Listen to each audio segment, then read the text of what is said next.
듀상이라고 하는 프랑스의 현대 예술가가 있어요. 이 사람이 왜 유명하냐면 어떤 전시장에 어떤 작품을 가져왔는데 그 작품이 뭐였냐면요. 그냥 남성 소변기 아세요? 그 남성 소변기를 하나 딱 떼다가 전시를 해놓은 거예요. 그러니까 사람들이 이 일 때문에 뜨거운 논쟁이 벌어지게 됩니다.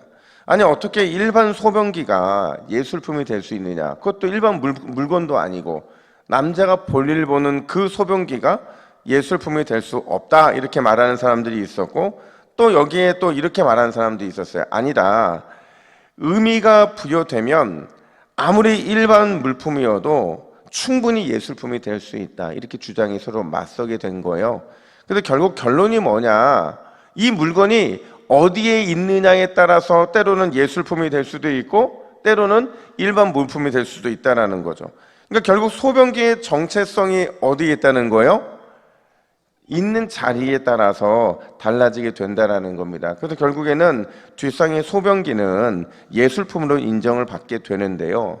여러분 그리스도인의 정체성은 뭘까요? 우리 그리스도인들은요.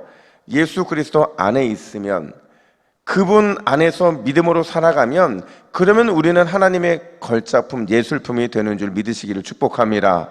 그래서 오늘 이 자리에 나오신 여러분들은 이미 하나님의 예술품이 되신 거예요. 특별히 오늘 시편 기자는요.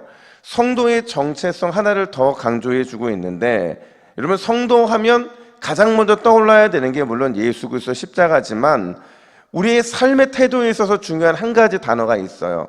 그게 뭘까요? 감사입니다. 오늘 시편은요.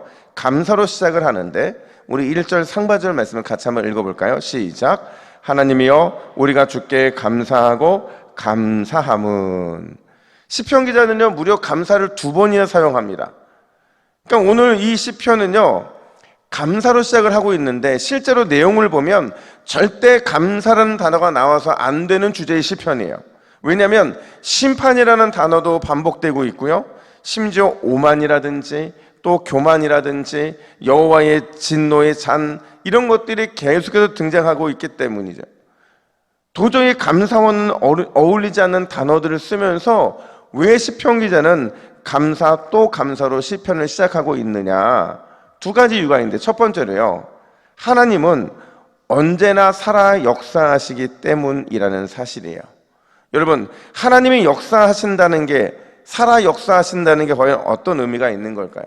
하나님은 살아 역사하신다는 건요. 우리가 서 있는 곳, 우리가 존재하는 그곳에 하나님이 친히 임재하시고 그분의 구원의 역사를 이루신다는 의미예요. 그래서 시편 기자는 1절 하반절에서 이렇게 계속 선언하는데 우리 1절 하반절 같이 읽습니다. 시작.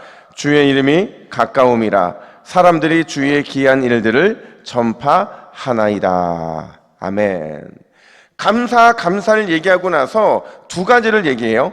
주의 이름이 가까웠기 때문이고 사람들이 주의 기한 일들을 전파하기 때문이다 이렇게 말을 해요.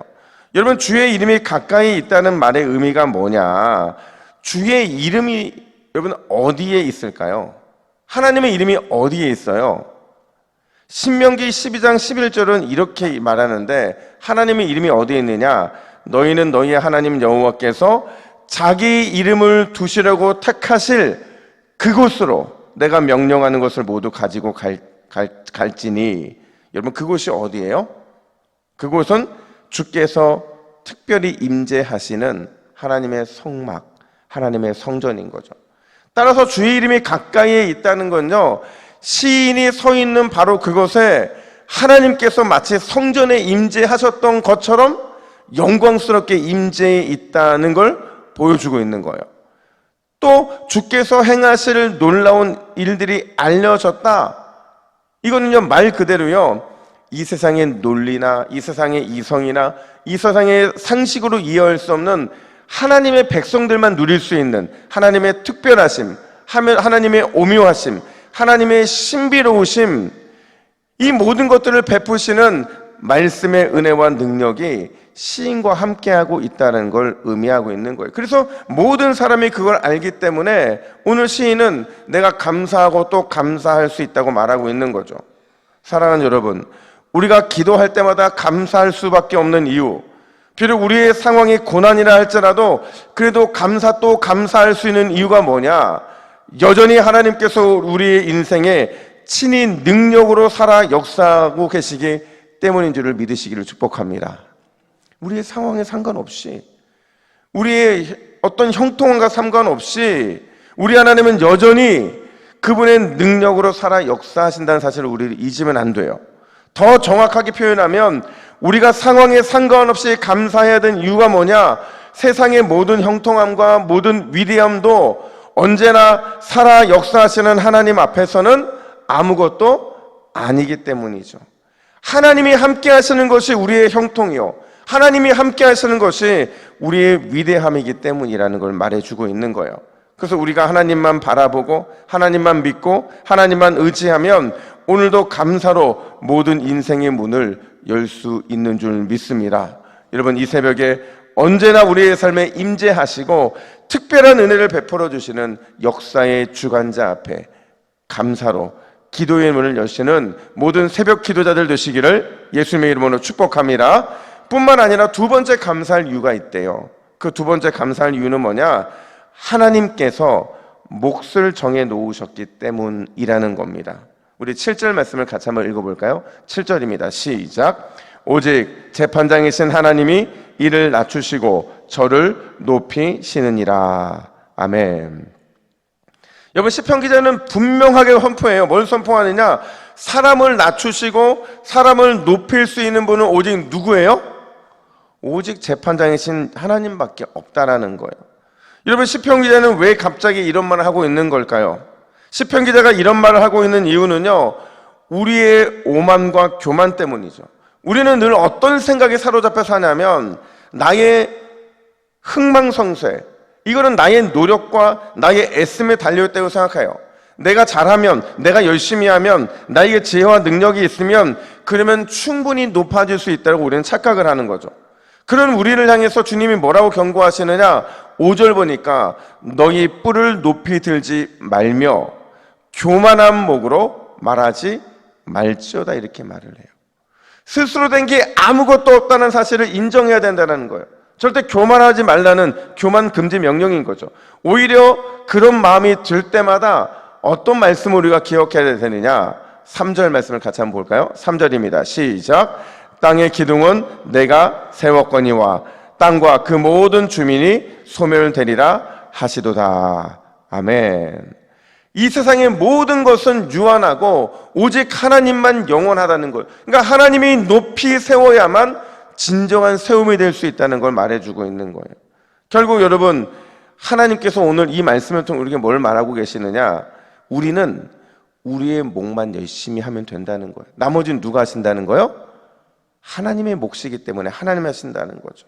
그럼 여러분, 우리의 몫이 뭘까? 우리의 몫에 대해서 9절은 또 이렇게 말합니다. 우리 9절도 같이 한번 읽어볼까요? 시작. 나는 야곱의 하나님을 영원히 선포하며 찬양하며. 아멘. 우리의 몫은요, 하나님께 간구하는 거예요. 하나님을 믿고 찬양하는 거고요, 그분께 모든 것을 의탁하는 거예요. 마치 누구처럼? 야곱의 하나님, 야곱처럼. 여러분, 야곱이 어떤 존재예요? 부족하고 연약한 존재인데 그럼에도 하나님께 간구하며 하나님의 구원의 은혜를 누렸던 것처럼 우리도 하나님께 모든 걸 의탁하고 구하는 몫에 최선을 다해야 된다는 것을 말해주고 있는 거죠. 그러면 하나님께서 반드시 하나님의 몫인 높여주시기도 하시고 또 낮추기도 하시는 역사를 우리의 삶에서 경험하게 된다라는 거예요. 어떤 장로님이 이런 간증을 하신 걸 들은 적이 있어요. 그러니까 자신은 항상 자기 일에만 충성한다는 거죠. 그러니까 나에게 주어진 일이 무엇인가 늘 고민한다는, 교회에 오면 장로님이시고 집에 가면 가장이고 늘 언제나 하나님 앞에 서 있는 내 역할을 먼저 생각한다는 거죠. 자신에게 주어진 기도의 목, 헌신의 목, 수고의 목, 사랑의 목, 예배자의 몫에 최선을 다한다는 거예요. 물론 가끔 알아주지 않은 서운할 때도 있고 또 때로는 시험이 될 때도 있다고 해요. 근데 그때 어떻게 견뎌냐고 말씀하시냐면, 나는 내 몫만 열심히 하겠다. 그러면 나머지는 하나님께서 내 몫을, 자기의 몫을 인도하실 것이다. 그러니 나는 시험 들지 않겠다라는 마음으로 그렇게 평생을 섬겨졌다고 하더라고요. 여러분, 오늘 나에게 주어진 내 몫에만 충성하시기를 간절히 축복합니다. 다른 사람들의 떡이 커 보일 때가 있어요. 근데 그거는 내 몫이 아닌 거죠. 하나님께서 내 그릇이 준비되면 반드시 자기의 몫에 합당한 것으로 부어주실 줄 믿습니다. 오늘도 우리는 그 나에게 주어져 있는 기도의 몫, 나에게 주어져 있는 사랑의 몫, 그 몫을 잘 감당함으로 주님께 칭찬받는 저와 여러분 되기를 예수님의 이름으로 축복합니다. 우리 함께 화면 보시고 기도의 제목을 같이 읽습니다. 시작. 주여, 언제나 살아 역사하시는 하나님이 계심에 감사하게 하옵소서. 오늘도 나는 내 몫에 충성하고 나머지는 하나님의 몫으로 남겨놓게 하옵소서. 아멘. 함께 기도하겠습니다. 하나님 아버지, 오늘 이 새벽에 살아 역사하시는 하나님, 그 하나님께 감사하며 기도의 문을 열기를 원합니다. 감사로 나아갈 때 하나님이 가장 큰 영광을 받으시는 줄로 믿사오니 오늘 우리의 기도가 감사로 시작하여 감사로 맞춰지게 하여 주시고, 나는 유일한 나의 몫에 충성함으로 하나님께서 하실 그 몫을 남겨놓는 성숙한 신앙인이 될 수 있도록 인도하여 주시옵소서. 감사드리며 예수님의 이름으로 기도하옵나이다. 아멘.